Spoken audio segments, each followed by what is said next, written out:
এটা হচ্ছে কি ব্রিজ কইলো? উত্তরাইল আরের ব্রিজ ইয়ার নামে হয়েছে ওই কি জানি লিটন চৌধুরী।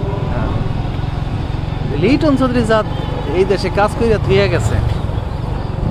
তা শিবচরবাসী এইটা হয়েছে আপনার হয়েছে ধন্য আর কি। উনি এই লিটন চৌধুরী না থাকলে এই পরিমাণের কাজ শিবচরে কখনোই হইতো না। এটা হয়েছিল আঞ্চলিক উন্নতের আঞ্চলিকতার কারণে পদ্মা সেতুর পাশে না।